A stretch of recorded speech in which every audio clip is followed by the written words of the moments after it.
तो कैसे हैं आप लोग। उम्मीद करते हैं कि आप ठीक होंगे। आज का ये वीडियो आपके लिए बहुत इम्पोर्टेंट होने वाला है।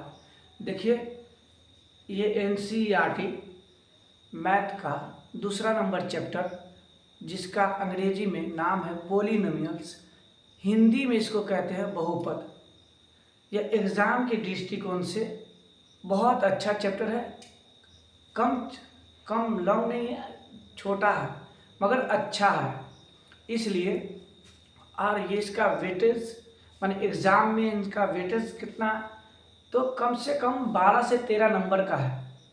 अगर उम्मीद करते हैं कि अगर आप इस वीडियो को पूरा देखते हैं तो आप मैक्सिमम या मिनिमम कहिए उसको, आप 7 नंबर अपने मुट्ठी में कर सकते हैं।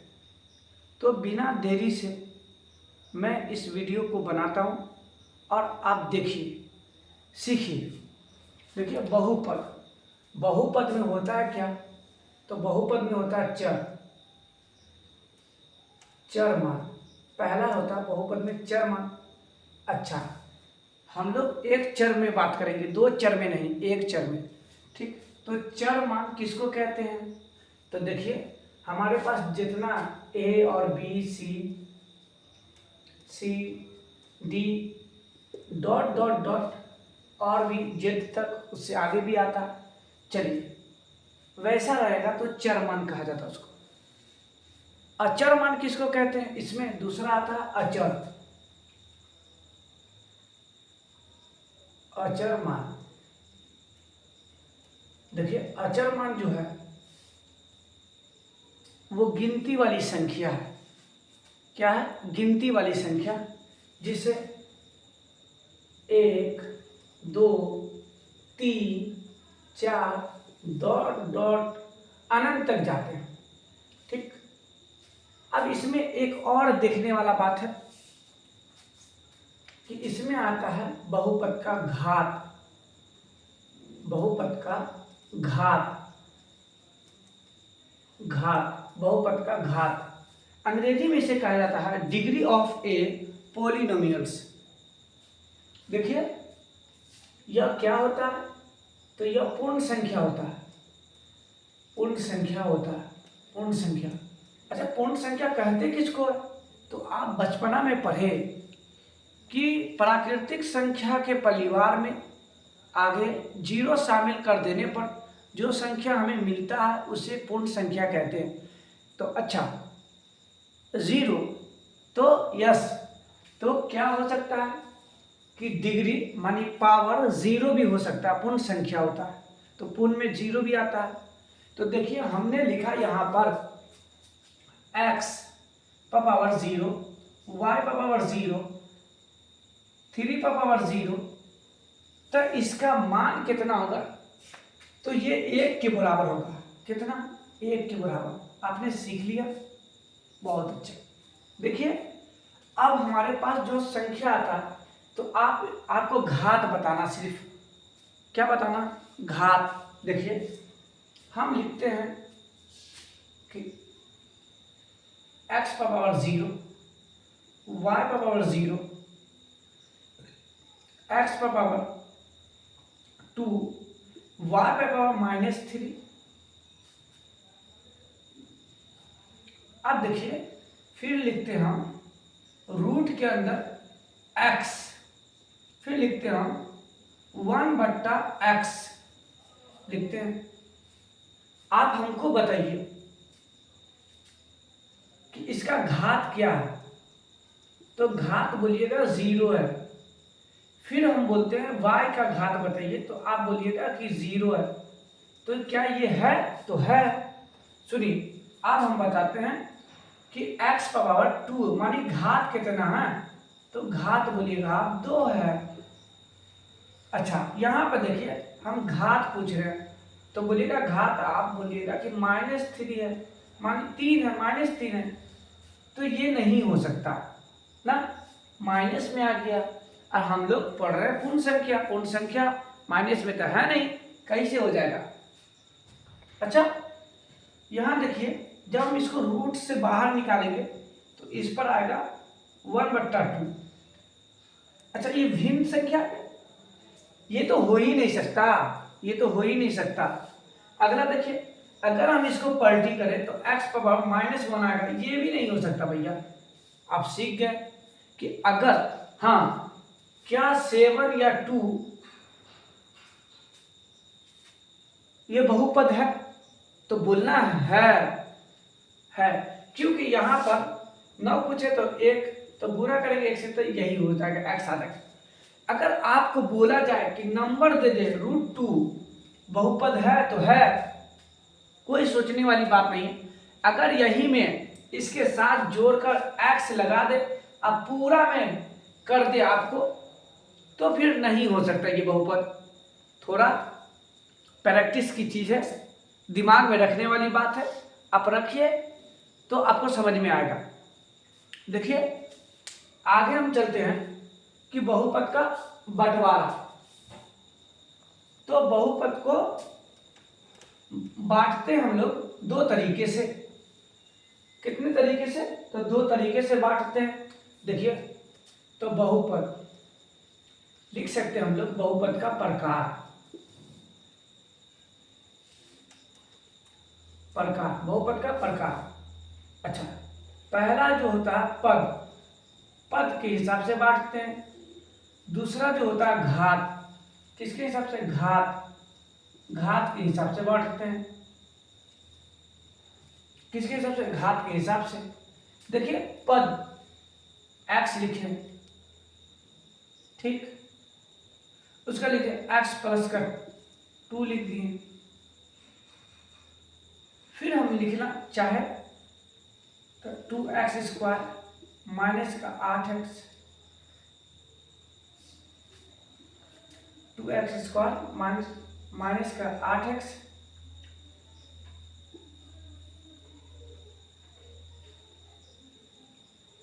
माइनस का 4 लिख दिया हम।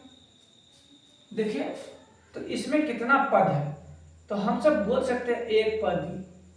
क्या लिख सकते हैं? एक पद ही, ठीक। इसमें है तो इसको लिख सकते हैं 2 पद ही, इसको लिख सकते हैं हम सब त्रिपदी। अच्छा, इधर आइए, तो इससे मिलिए तो x², पहले x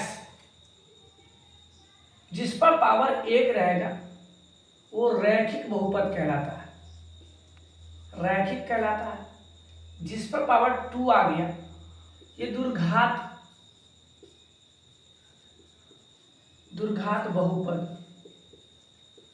बहुपद कहलाता है। जिस पर 3 आ गया पावर 3 त्रिघात कहलाता है, त्रिघात बहुपद कहलाता है। देखिए, जब अगर हम बहुपद के पद के बारे में बात करेंगे तो हमको घात से कोई लेन देन नहीं है। अगर हम जब हम घात के बारे में बात करेंगे तो पद के बारे में हमको कोई लेन देन की बात नहीं है कि इसमें कितनों पद है। और जब पद की बात करेंगे तो हमको घात से कोई लेन देन नहीं है। ये आप दिमाग में बैठा लीजिए इस बात को। देखिए, आगे हम चलते हैं तो बहुपद का व्यापक रूप, देखिए आता है इसमें क्या, तो लिख सकते हैं यहां पर टॉपिक का नाम लिखिए बहुपद का व्यापक रूप। देखिए, जब हमारे पास आएगा रैखिक बहुपद,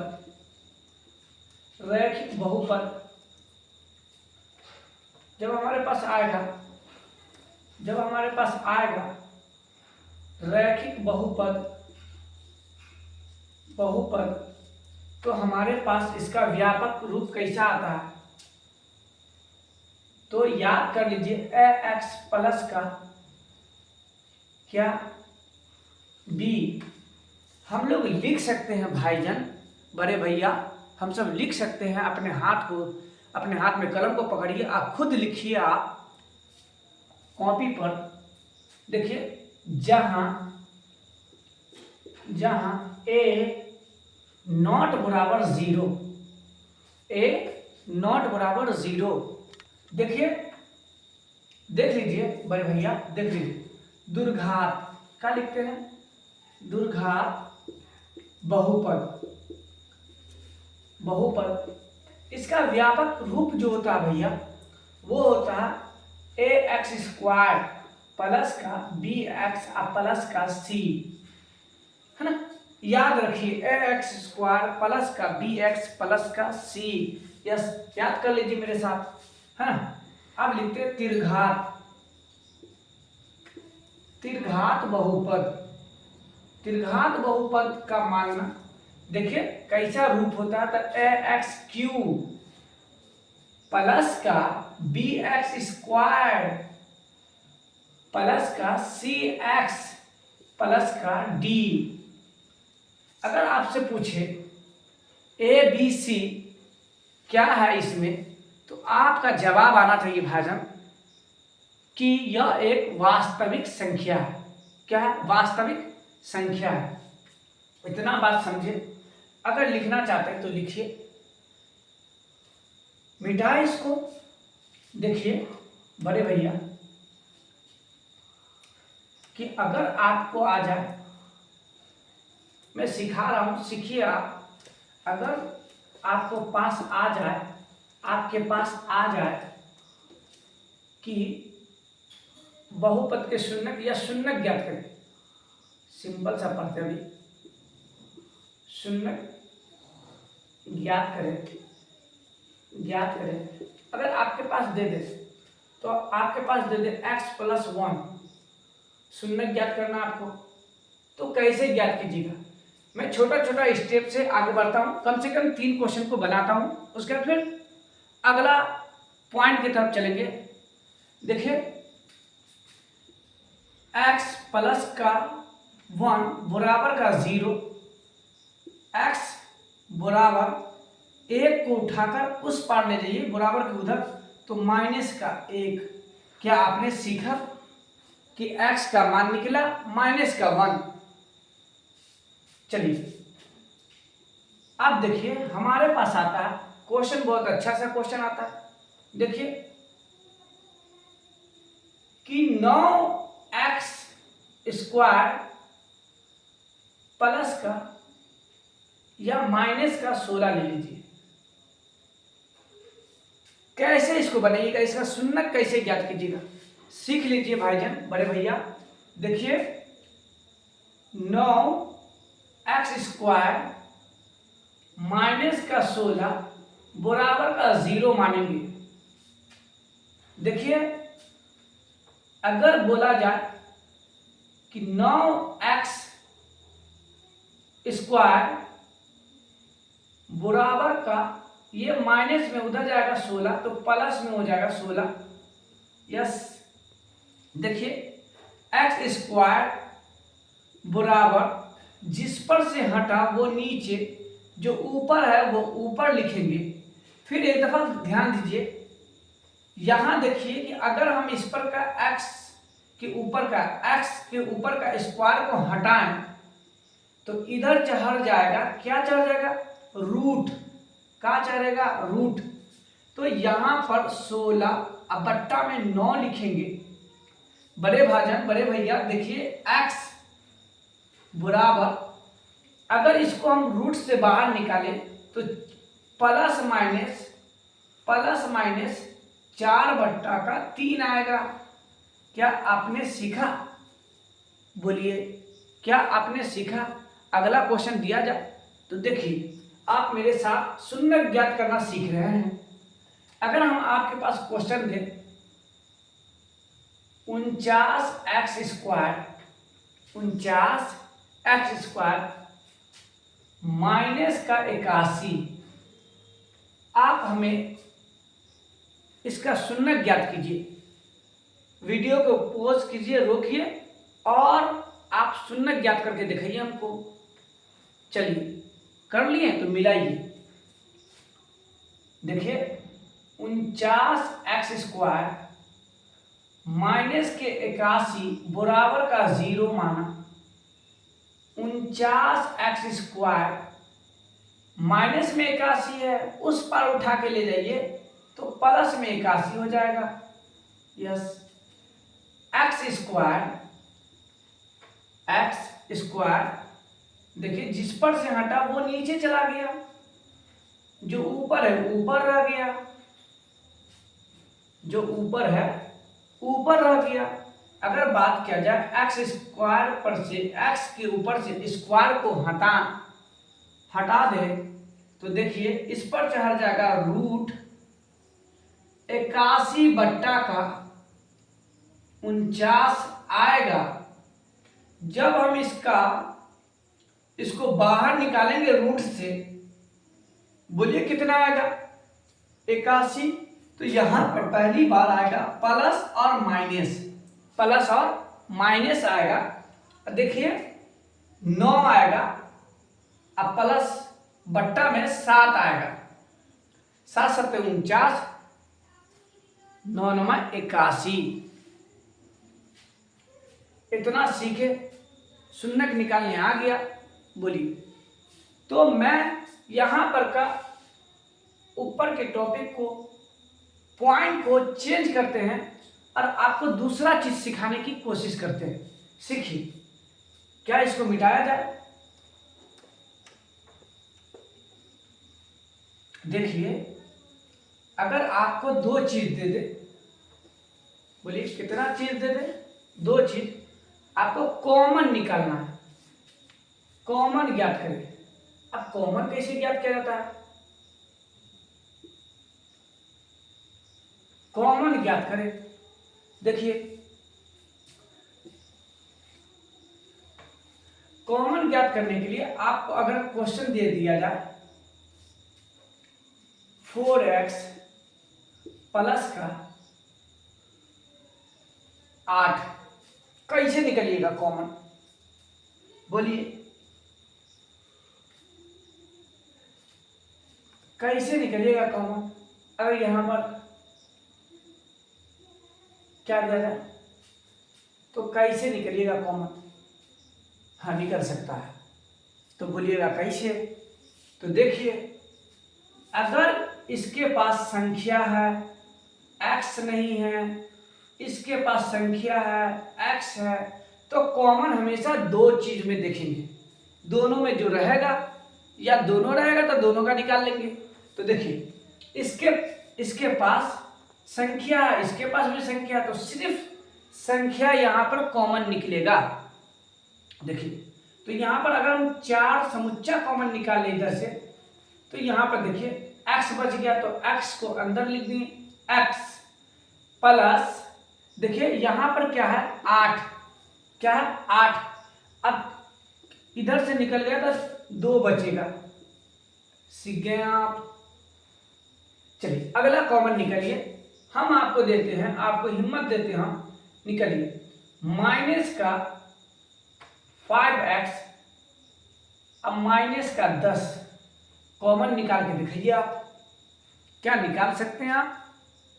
तो वीडियो को रोकिए और निकालिए। चलिए निकाल लिए, तो देखिए अगर हम माइनस का 5 कॉमन ले लें, माइनस का 5 कॉमन ले लें भैया, तो देखिए हमारे पास बचा x, ये भी माइनस, ये भी कॉमन ले लिए, तो यहां पर बचा सिर्फ प्लस ना, और 2 पंचे 10। अब सीख गए कॉमन निकालना? सीखे कि नहीं सीखे बताइए? या सीख गए? तो आपको उम्मीद करता हूं कि अगला वीडियो में आपको पूरा देने की कोशिश करूंगा। आप बहुत अच्छे से समीकरण का गुणनखंड, अच्छा चलिए एक और क्वेश्चन सीख लीजिए, गुना करना। एक और टॉपिक में इसमें बढ़ा दे रहा हूं, गुना करना। x प्लस का 3 और x प्लस का 2, देखिए इसको उठा के एक दफा इससे गुना कीजिएगा, फिर इसको उठा के एक दफा इससे गुना कीजिएगा, फिर एक दफा इससे कीजिएगा, फिर एक दफा इससे कीजिएगा, क्या आता है देखिए। अगर x को x से गुना किया जाता है x स्क्वायर आएगा, प्लस है प्लस दीजिए, x को उठा के 2 से गुना करेंगे तो x 2x आएगा हमारे पास, प्लस से प्लस दीजिए, 3 को उठा के x से गुना कीजिए x, तो 3x आएगा। अगर हम 3 को उठाकर 2 से गुना करें तो हमारे पास आएगा कितना आएगा 6। देखिए यहाँ पर ऐसे हो गया। अब देखिए यहाँ पर एक्स स्क्वायर प्लस का जोड़ दीजिए ना भाजन, एक्स वाले को एक्स वाले से के साथ जोड़ दीजिए, तो यहाँ पर हो जाएगा 5x प्लस का 6। सीख गए आप, मुबारक हो। अगला दिन आपको मैं पूरा वीडियो देने की कोशिश करूंगा, इंशाल्लाह इस पर लगातार वीडियो आपको मिलेगा, इसलिए इस चैनल से दूर ना जाए, सीखिए। एग्ज़ाम करीब आने वाला है।